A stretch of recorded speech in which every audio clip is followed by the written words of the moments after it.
Grace and peace, dear friends in Christ, and welcome to episode 3 of this You Gotta Try This podcast. This podcast is a digital ministry of Immanuel Lutheran Church in Wadena, Minnesota, and we're recording in November of 2021. I'm Pastor Nate Lohr, lead pastor here at Immanuel, and as usual, I'm joined by Immanuel's associate pastor, Megan Clapp. Hey, Megan. Hey, Nate. How's it going? I'm doing really well. Good. Yeah. So we're excited to be talking this week about the Giving Tree Project. That's the focus of this whole podcast. And this is a long-standing ministry at Immanuel, like really, really long. I was reading, it goes all the way back to 1993. And for a little bit of context, I know I might look like I'm 100, but I was a senior in high school back when the Giving Tree launched. Care to tell everybody what you were doing in 1993, Megan? Yeah, I was a third grader, enjoying all the things a third grader enjoys. Yeah. That boy, I mean, right? It's astounding to think about a ministry that goes back. So yeah, 1993, Immanuel did this Giving Tree Project for the first time, and it's 28 years later, and we're still doing this ministry. It's fun to say we're doing this ministry, even though for the bulk of that time it was somebody other than you and me who were leading that. But it's a great congregational project, and year after year, Immanuel, the leaders of this project, work very closely with Wadena County Human Services. They've had a long history of working with the group homes in our area. Currently, we work with Share a Home Group Home, and then also the nursing home, Fair Oaks Lodge Nursing Home, really to identify folks that otherwise would not get a Christmas gift, and do some good stuff for people in need. Tags show up on a tree, and we've been doing an online platform for a few years now too. But people might wonder, what sort of things show up on these tags? What are people indicating that they need or want? What do you notice on these tags? Yeah, there are some things that stay consistent throughout the years. Of course, since I've been here, I take time, once that tree is up and the tags are hung, to just look through and kind of see where people are at each year. And there's always the popular toys. You can kind of predict for the age groups what toys are going to be popular, right? Lots of Paw Patrol, lots of SpongeBob, lots of things like that. Bikes there's always at least one tag that's asking for a bike. A lot of tags often will have some big ticket items like a gaming system or something like that. But there's also, along with those, things like winter boots and snow pants. I know my family purchased those one year for a tag. There's always a need for sneakers. I can't think of a time where I haven't seen tags that are asking for sneakers, even to things like cleaning supplies and gift cards to local grocery stores and department stores, grocery cards. So these really big ticket items, but also things that feel really accessible to maybe you and I that aren't so accessible to others in our community. Yeah, and I think, again, for a variety of reasons too, like sometimes, I mean, a lot of the time it's about just acute poverty, and kids just go through snow pants and boots in a hurry, and those are expensive items. Yeah. And if you buy the cheapest stuff out there, you often buy it 2 or 3 times. But if we can get these kids in a quality pair of snow pants and boots, makes a big difference. So it's a good gift. But yeah, I mean, of course, it's Christmas, so we hope that that this process brings out some dream items and wish items too. But people don't need to feel like they absolutely have to be able to buy every item on that tag to be part of it. So yeah. And Yeah, I mean, I see a lot of that too, just a real hybrid. Oftentimes when it comes to adults, and we do have some adults that show up on there, usually they're the parent in the household that has several kids, and that's why that we ask social services, please include those parents too. And they're often asking for a very pragmatic thing like a grocery store gift card or something like that. They can, maybe they get one small item for themselves, but mostly it's a few more groceries this time of year. Or maybe it's being able to host their extended family for dinner or something like that. So a lot of good can come from taking a tag. So certainly sponsoring a tag is a great way to be part of the project. How about other ways that people could be part of this this wonderful ministry?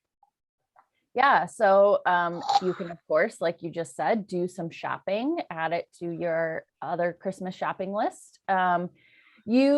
Maybe you don't love shopping, although that's hard for me to imagine. I love shopping, but maybe you don't. Maybe that's not your thing, and but you want to be able to share in this in some way. So you can donate some money, give some money toward this project, and let someone else, like me, do the shopping. Or maybe you're like me and you like to shop, but and you'd like to volunteer to do the shopping with that extra money that's been donated. There's always a need towards the end for some significant shopping trips. So that would be another way you could get involved. And then you can also help us wrap the gifts.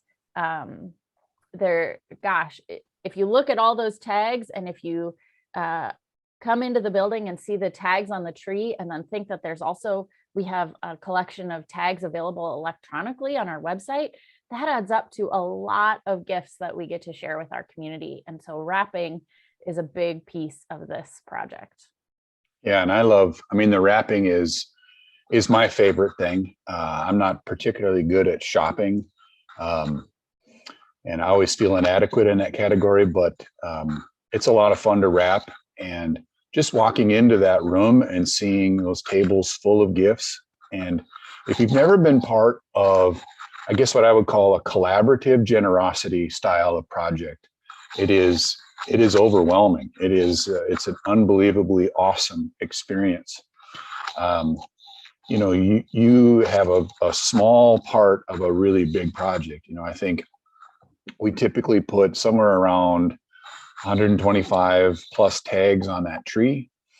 And so, that represents thousands of dollars of gifts. And if you reach back over 28 years, right, how many tens of thousands of dollars does that represent? And you can come in and enter into that project just by showing up in our fellowship hall.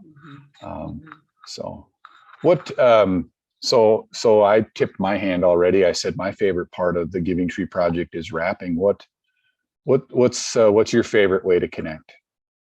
I also love that wrapping day. It's one of my favorite days of the whole year of working here at Immanuel. And there's lots of great things that we do, but to see that collaborative generosity and to be part of wrapping those gifts with care so that families can share in that piece of Christmas is really, really profound, even though, wrapping gifts can sometimes seem like a chore at home. It's a simple way that I find can bring something really profound to this project. I also really so let me say first, if you want to wrap with us, we are having 2 days of wrapping in a late afternoon and evening time on Monday, December 20th. And then we start again on Tuesday, December 21st at 9 a.m. So a few different opportunities to wrap gifts. And even if you're just able to come for an hour and you wrap, 10 gifts in that time, or however many gifts you can do in an hour, that's a great help to getting those gifts wrapped and ready to be picked up, but also to join in this project if you're not able to in other ways, or in addition to the other ways you connect. Yeah, and That's a good reminder about, the nuts and bolts there too. So like, yeah, those are the dates, December 20 and 21, a Monday and a Tuesday, late afternoon, evening on Monday, Tuesday morning. Checking out a tag, that process is one of two things, right? You can show up in our building and there's just a sign out table. You'll see the tree. It's a very obvious Christmas tree with tags hung on it, and peruse the tags. One of the interviews that's coming up, we're going to talk about just even the value of spending some time looking through those tags, maybe praying your way through those tags, but we'll get into that a little later. But there's a sign out process just so we know where each tag is in case we need to follow up and do it that way. But we've got an online option, right? People can go to our website, wadenaimmanuel.org, and there's a giving tree link, and those are different tags than the ones that are on the trees, so we don't accidentally have somebody checking out the same tag. Right. So there's that. And if people wanted to say, they're like, I want to be a shopper, either through our website, make a contact to us. Of course, if people know us personally and have our personal information, they could reach out to us via text or phone call or whatever. Yeah. Yeah. So I'll circle back here then to my favorite way of connecting.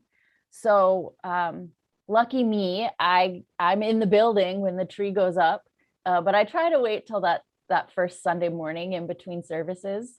And I pick out two tags that correspond with my own kids' ages and interests. And as a family, then we go shopping and talk about what we're doing, sharing with another family. And I do it on purpose with things that they like, because then we can talk about what it means to share those interests and share those things, and that we're not buying for ourselves this time. We're buying something for someone else so that they can have a nice gift as well. And my kids really love that experience too. We have a really nice time doing that together. And last year I had a really significant experience. I noticed on the tree in my perusing that there was a woman who was pregnant and needed things like a crib and all sorts of infant and baby supplies. And I had a 2-year-old at home who didn't need any of that stuff anymore. And so I grabbed that tag off the tree and I talked with our folks who organized this, and we reached out to the social worker, and I ended up being able to take 2 carloads of stuff directly to this family. And it was so wonderful to be able to share it in that way instead of trying to sell it on Facebook Marketplace or something like that, to share it with folks who really, really needed things like the high chair and the pack and play and blankets and baby clothes and all those things. It was such a gift to be able to share all of that. And so I've always loved gift giving, and that's one of my favorite ways to do it. But last year, I think it topped it all, that I could just share so much that had been shared with us when our kids were little. So it was really a blessing. Right. Yeah. And, we work really hard to protect the identity of the people on those tags. This was an extraordinary opportunity. And again, we work through that person's social worker in these circumstances. And what a great opportunity. What a blessing. It just came from taking the time to look through those tags and hear this opportunity, this aha moment. And so again, even if nothing else, if people would just read the tags and be open to where the Spirit might nudge them, that's a way to connect to this project too. Yeah. So, yeah. Anything else we want to be sure we cover before we toss it over to a couple of interviews on the podcast? I just think that there's a way for everybody to be involved in this project, which I think is what makes it so beloved in this community and so successful each year, is that there's there is a place for anyone who wants to be involved. You don't have to have special skills. Even your wrapping skills can be, you get better with practice. And there's big gift bags available too. So at any point, there's a great opportunity to be involved. Yeah. Yeah, it's a really special project. And we've got a couple of great project coordinators, Cindy McCullough, Stephanie Drange. They do a great job with the project. So if anybody listening to the podcast or watching this knows either of those two women, reach out and connect to them, and they'll help you get involved. And again, we've got a couple of great conversations coming up. I'm going to spend a few minutes talking with Kevin Ross, and Kevin has connected to the project in a variety of ways. Most recently, he's been the chief gift wrapper and has a really great sense of how important it is for kids to be able to open up lots of gifts. So, when there's lots of little things, he doesn't throw them all in one box. He'll wrap them all individually. And then I'll also be talking with a young woman from our congregation named Kelanie and her mother. She's been connecting for as long as she can remember to this project. And so it's fun to talk to a young person about that too. So thanks, Pastor Megan, for a brief conversation this morning about a really, really great project that I know you love. And we've got those couple of interviews coming up next. I am joined now by Kevin Ross. Kevin, thanks for joining me today on the podcast. Thank you. So you've been involved with this Giving Tree project, I think, for quite a while. Tell me, when you got started and why you got involved.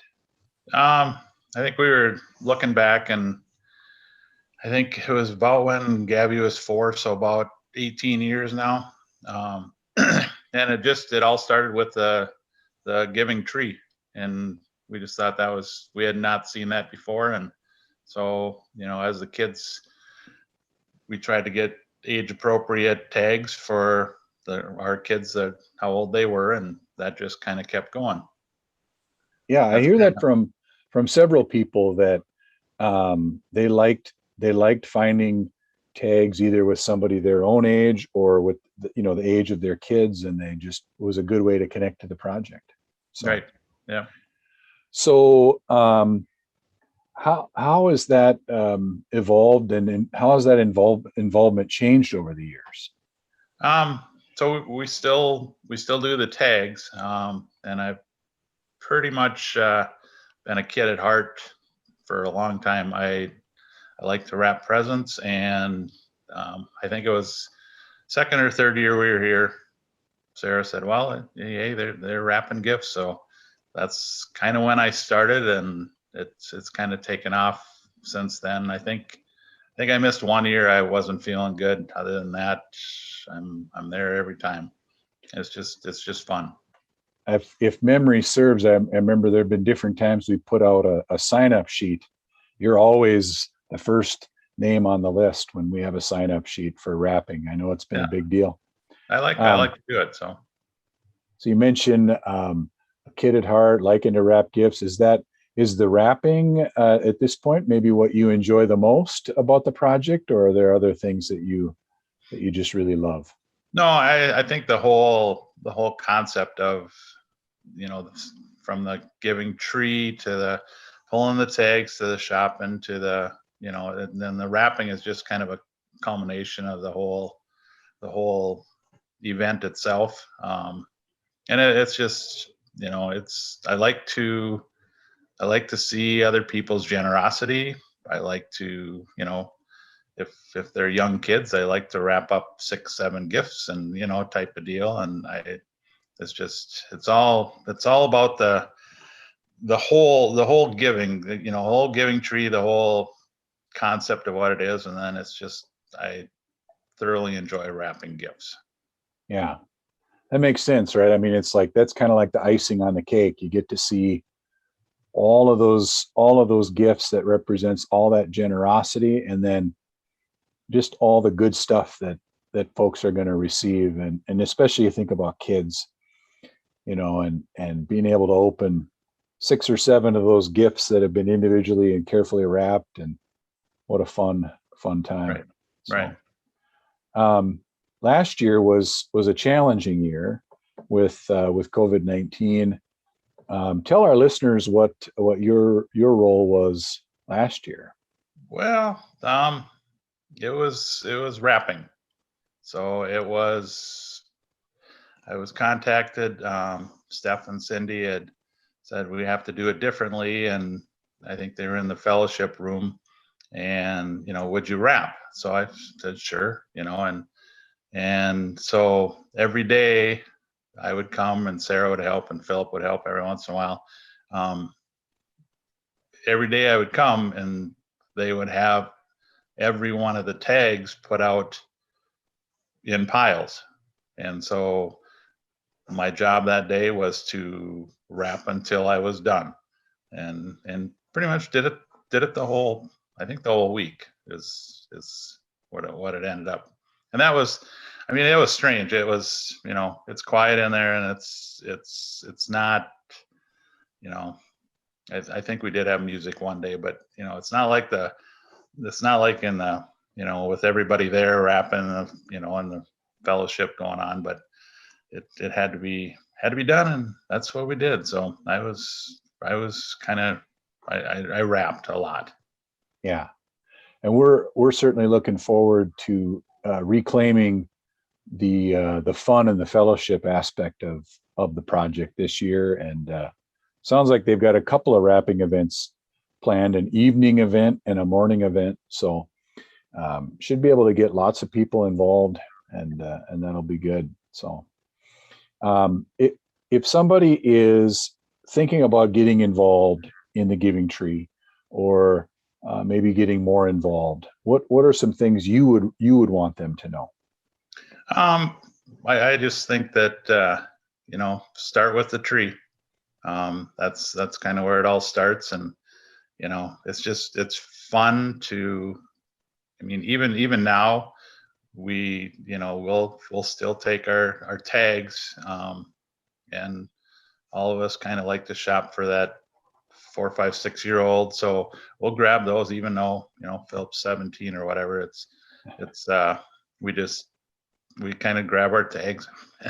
But I think it all starts there, and there's so much joy, I think, in getting the tags, buying it, and then it goes from there.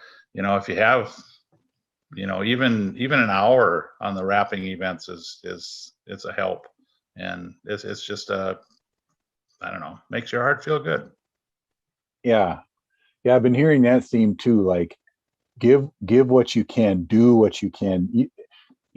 Small things multiplied out by lots and lots of people make a huge difference. So, correct. Finding that one little way that you can be involved is a good thing. Yeah. Anything else that you'd like to say about Giving Tree Project? No, I think it's one of the best ones out there, and anytime anything you want to contribute is great.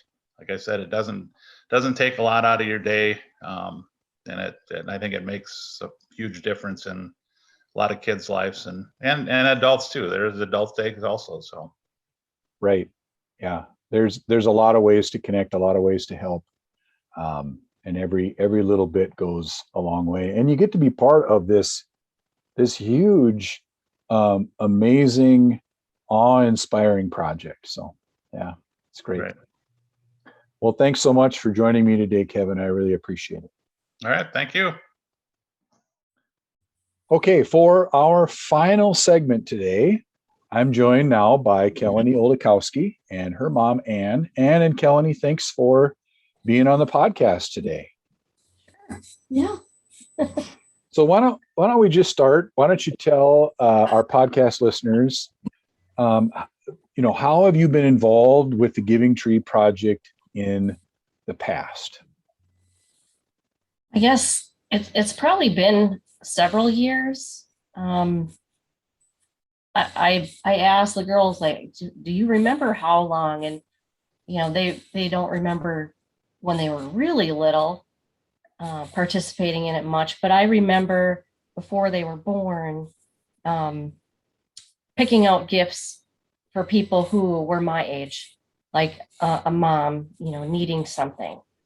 And that's probably when it started. It's probably been a while. But now with the kids, we always try to like find someone that's our age, someone we can kind of like maybe relate to, and get them something, even if it's not very much, just, I don't know, to kind of, it kind of sets you in that mindset that like there's someone out there who's kind of like you, who you're giving to, and that feels good.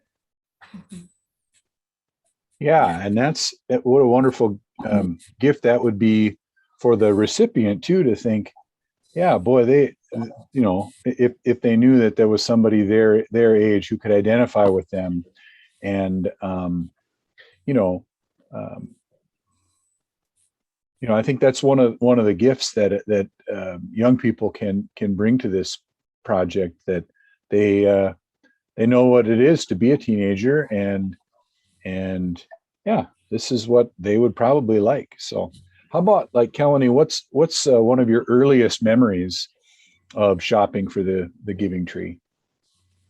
I don't really remember a lot, but I just remember during like the Advent season going into church on Sunday and being like, oh my gosh, Mom, it's the Giving Tree, and we need to pick out a tag and go shopping right now for someone.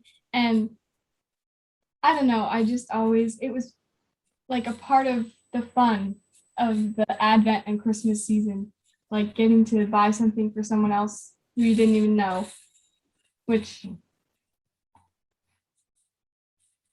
Yeah, that sounds really, really special. And I'm assuming you're planning to be involved in the project again this year? oh yeah, definitely, definitely. Yeah, I understand tags should be in place hopefully this Sunday if everything goes as planned, November 14th. So maybe say just a little bit more. You've touched on it already, but what do you enjoy most about the Giving Tree project? My favorite thing is probably like towards the end of the Advent season, when the tree starts to get really like empty of tags, and you can tell that people have gone over there and taken a tag and maybe bought something for someone. And it's just nice to see, because everybody kind of tries to chip in a little bit and help out with that. So Yeah, so just seeing those tags disappear, and think that empty space represents people stepping up and being part of this. Huh. yeah, and I think seeing the gifts arrive and being set out, prior to the wrapping day. Sometimes we've participated in that wrapping event. Sometimes we haven't. It just depends on if, work and everything, but just seeing that whole room filled with the Christmas season, it's just the different wrapping, all the gift bags. It's really fun to see. And then all the people that are involved in it too. It makes you feel good. Yeah, and I understand that the planning team is going to host an evening wrapping event this year. So there'll be an evening one and a morning. So ways to get more people involved that way. So if somebody's out there listening to the podcast and they're thinking about getting involved in the Giving Tree project for the first time, or maybe just getting more involved than they have in the past, what would you want them to know?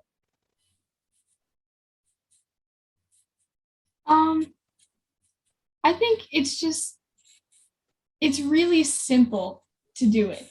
It's almost too simple, because all you do is you just take a tag and you go out and buy something for someone. And it's really just like the thought that counts. You don't have to get them anything extravagant. You can just have that kind of generosity. Like, yeah, I don't know. I like that. I really like that, Kelanie, that way of thinking. Like, the gift of thoughtfulness is probably one of the most profound things that you can give through this project. Of course, there's certainly tags that are full of great needs, but maybe one of the things that people need the most is just to know that somebody really cares about them. That's a great way to look at it. And how about you? What would you say about that question? I would say the same thing, not to get overwhelmed by all the tags on the tree, but just to take the time and read through some of them. I mean, some of them have a lot of gifts listed, all the needs on that tag. So maybe it's not in your budget to do a tag that's got a lot of need on it, but you can always find something on the tree that would fit your budget. It's like Kelanie said, it's more the thought and what you're putting into it, and thinking about that person who it has that need. I think for us, being a part of the wrapping kind of ties it all together, but it's, even if you didn't do a tag, being a part of that wrapping, really, it puts you in the spirit. It does. It's usually a lot of fun too. It's an unbelievable sight to see all those gifts. But I really like something that you said there, Ann, too, and it gave me pause to think about. Again, that gift of time, like even just taking the time and reading many of those tags on the tree, and just being in thought and prayer over the folks that those tags represent, and take your time, read through, and maybe you'll find one that suits your budget and all of that kind of stuff. But just that thoughtfulness, I just think that's a wonderful insight. Yeah. And of course, there's lots of ways to get involved. The wrapping and the shopping, and there's other jobs too. So, anything else you want to say about the Giving Tree Project today, either of you? I think just we'd encourage people to get out there and try it. We found it's a good way to makes you feel generous and makes you feel a part of the community, even though you probably don't know the person that you're getting the gifts for. It puts a, I don't know, good feeling in your heart, I guess, and just to know that you can give back, whether it's something little or something big.